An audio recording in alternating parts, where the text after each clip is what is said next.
the victim here had his twin brother with him, who was also a very large person. If you don't fear for your life, if you weigh 130 pounds. If you weigh 130 pounds. I weigh 130 pounds. Facing somebody that's 200 pounds, I would be terrified of that. What Sonny is saying here makes absolutely no sense for this case. Maybe it would make sense for another case, but for this case, no sense.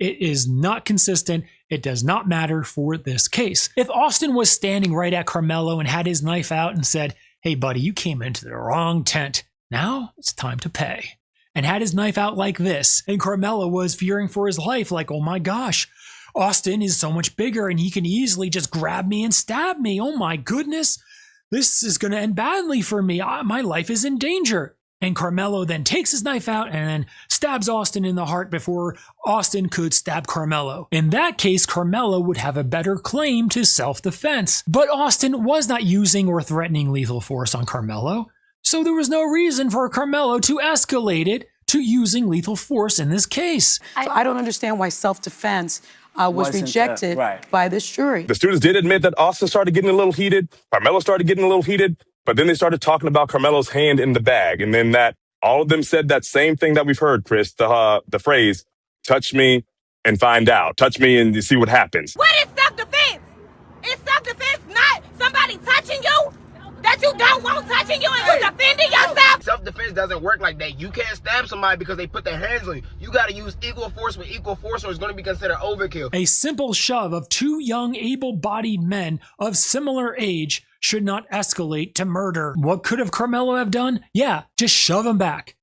That's how it should have been, okay? And if Austin punched him, you can punch him back. Or Karmelo could just leave because it wasn't Karmelo's tent or school to begin with. I agree with a lot of what you're saying, especially the jury rep. Now look at Sonny's evil-eyed stare at her co-host when she starts talking. It's like, if you don't agree with me, then you're off the show. The one thing to me, though, is what is the fair sentence when you take a life? I'd be curious what you think. And notice how that co-host asks Sonny a question and not really states her opinion because she's too afraid to even give an opinion. Especially in these types of cases, there's only one right answer and you can't deviate from that right answer. Because I wrestle with it. If it was, God forbid, anyone in my life, I would think 30 years seems about right. If they said life, I'd say that's too long for a 17-year-old. He could be rehabilitated. Look, I think... And again, what's going on here, where no one can disagree with anybody and everyone has to think the same thing, is what's called hive mentality in psychology. But it's also called groupthink or herd mentality, which refers to how individuals can adopt the behaviors, opinions, or decisions of a larger group, often without critically evaluating them. In this hive mentality state where everyone just has to agree, people may feel a sense of unity or belonging that overrides individual critical thinking. It can foster strong cooperation, but it's usually quite surface level because everyone is a little afraid to really talk about what they really think. So many times they're going to keep their opinion to themselves and just try to play nice because they know the consequences of disagreeing is so brutal, so terrible for them and their career, as we see here in this situation, that they just bury it down and just try to hide from ever even talking about what they truly believe or think. And at times it can lead to poor decision making when the group prioritizes cohesion over sound judgment, as we see here. In other words, they often sound quite stupid to the outside observer because it's obvious what's going on. Everyone is just trying to agree and everyone is afraid to disagree and everyone is just trying to play nice because they know the consequences of not agreeing is quite severe and quite detrimental to their careers. If you just hear what the View is saying, they're omitting a whole bunch of information that's quite critical for an everyday person to make up their mind about what occurred in this case. He was not an aggressor. Karmelo was not an aggressor. He was minding his damn business when the boys came up to him. What this process did is shown that black lives do not matter in Collin County. What I know I learned today is I have to go tell my 21-year-old son. I have to continue to tell my son that was with me and witnessed it. You do not have rights to self-defense. Your life does not matter in 2026. Because it's a white teen that he killed, They want him to be able to walk free. Even though he was asked to leave the tent multiple times, even though he was threatening Austin, even though he brought a knife to a track meet. But they are omitting that information because they likely have an agenda that they want their viewers to believe and for their viewers to get on board with. I think 35 years, if there is no self-defense claim, which is an absolute claim to this crime, absolute defense, I think that would be appropriate. And shot him in the back, claiming self-defense. And you know where he is right now? He's at home with his family because he was found not guilty. An injustice in the past cannot be made right by making an injustice in the present. That's not how our system of justice works. That's not fair. Yeah, and there's a lot of cases like that. If that is self-defense, I don't understand why this isn't. But when the system fails one time, I don't think we should then say, so then the system should fail. But they're very similar self-defense claims. Well, Sonny, I had a question because I was wondering why the self-defense claim didn't work. Don't you love how everyone is just bowing down and scared to even disagree at all with Sonny? And instead what they do is say, oh, Sonny, I have a question. You got to educate me. I don't know. You got to educate me. I have this question that you need to help answer so I can understand better, and maybe I can then agree with you, which I likely will as soon as you tell me the answer, because I'm certainly on your side and I'm not on the other side of anything because, you know, that's too scary for my career. What you see here in this view discussion board we have here is a microcosm of fascism, where everyone is just terrified to say what they truly feel, or terrified to be called a name and be called something else because they know what that can do for their career. It would destroy their career. So they all have to at least pretend to side with Sonny here, who is in their minds on the right side of this, so they all can't disagree with her. And I had read that it said you have to use the same amount of force that was brought against you. So if someone pushes you and you push them back, that's self-defense? That's not the standard because it's not only use, but attempted use. However, that potential use of force is typically when someone has a lethal weapon pointed at another person. For example, in a hypothetical situation, if Austin had a knife and said, hey man, you came into the wrong tent. It's time that you're going to get it. And then Karmelo does it to Austin before Austin could do it to him.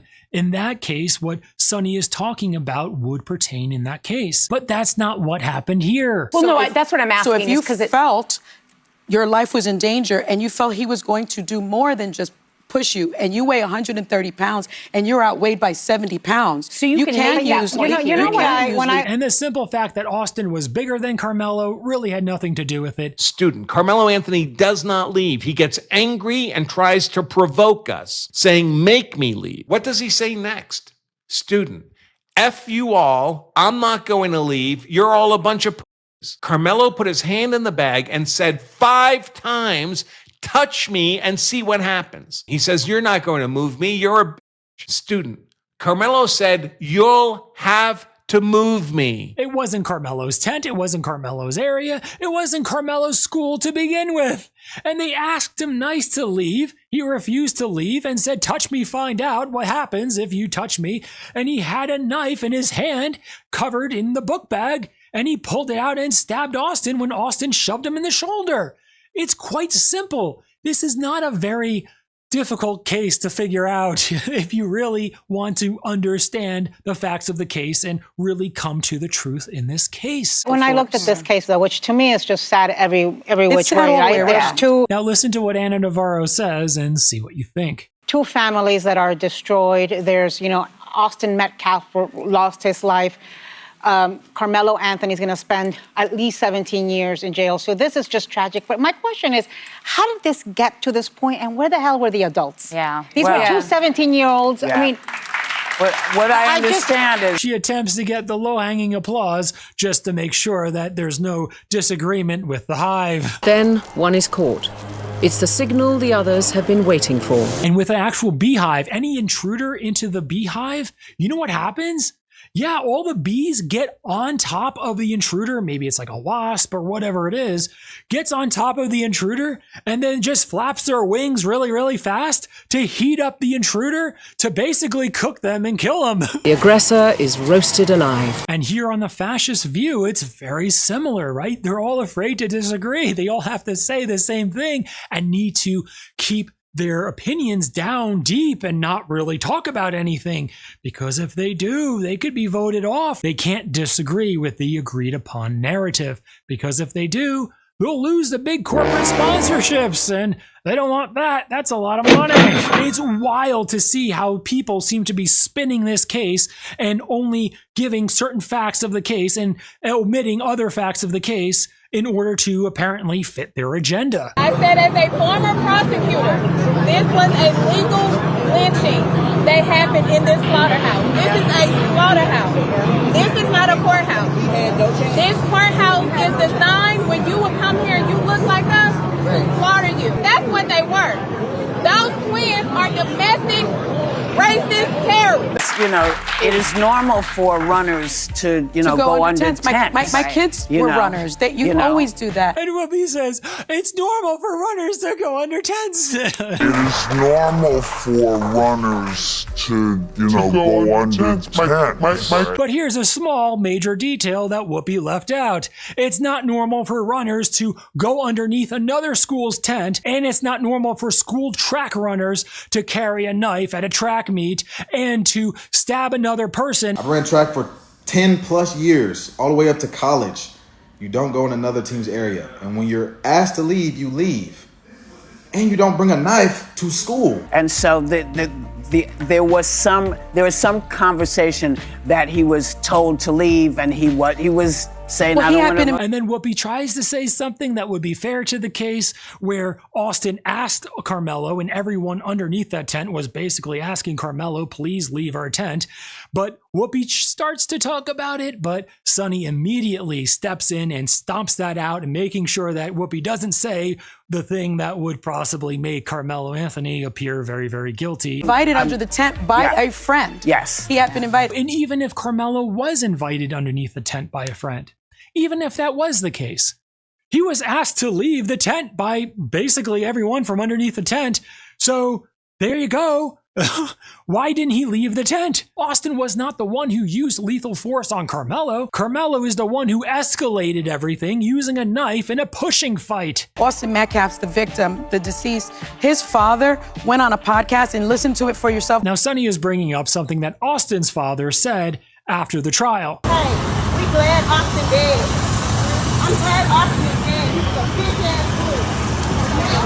You guys knew he was a bully. You guys knew he was a bully. You guys knew that I want you guys to know that I am 6 foot even.